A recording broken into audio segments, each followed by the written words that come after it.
السلام علیکم، میں ہوں دانش علی اور آپ دیکھ رہے ہیں میرا یوٹیوب چینل خوابوں کی تعبیریں۔ آج ہم بات کریں گے کہ خواب میں کتے کو دیکھنے کے حوالے سے، کہ خواب میں اگر کتا دیکھ لیا تو اس کی تعبیر کیا ہوگی۔ تو اس کی مختلف صورتیں ہیں۔ پہلی صورت یہ ہے کہ کتے نے خواب میں حملہ کر دیا، اور دوسری صورت یہ ہے کہ آپ نے خواب میں کتے کو بھونکتے ہوئے سنا، اور تیسری صورت کہ کتا آپ کا فرما بردار ہے، یعنی آپ نے خواب میں دیکھا کہ کتا آپ کا فرما بردار ہے، اور چوتھی صورت یہ ہے کہ کتے نے آپ کو خواب میں کاٹ دیا۔ تو یہ مختلف صورتیں ہیں اور ان کی مختلف تعبیریں ہیں۔ تو ویڈیو شروع کرتے ہیں، اور ویڈیو شروع کرنے سے پہلے اگر آپ نے ہمارا یوٹیوب چینل سبسکرائب نہیں کیا تو مہربانی آپ یوٹیوب ہمارے چینل کو سبسکرائب کر لیں اور بیل کے آئیکن کو دبا لیں تاکہ ہر آنے والی ویڈیو آپ تک پہنچ سکے۔ تو ویڈیو شروع کرتے ہیں۔ پہلی صورت یہ ہے کہ کتا آپ نے دیکھا کہ خواب میں آپ کا فرما بردار ہے، تو اس کا مطلب ہے کہ آپ کو اپنے کسی دوست سے فائدہ ہوگا اور دشمن پر فتح ہوگی۔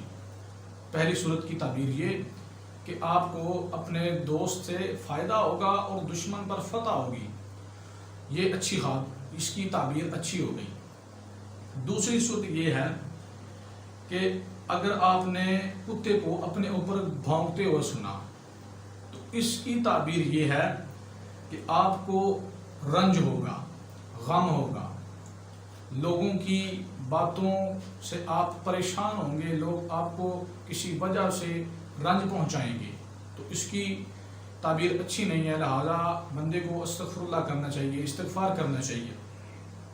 تیسری صورت یہ ہے کہ کتے نے آپ کو کاٹا، آپ نے خواب میں دیکھا کہ کتے نے آپ کو کاٹ دیا، تو اس کا مطلب یہ ہے کہ آپ کو دشمن سے نقصان ہوگا۔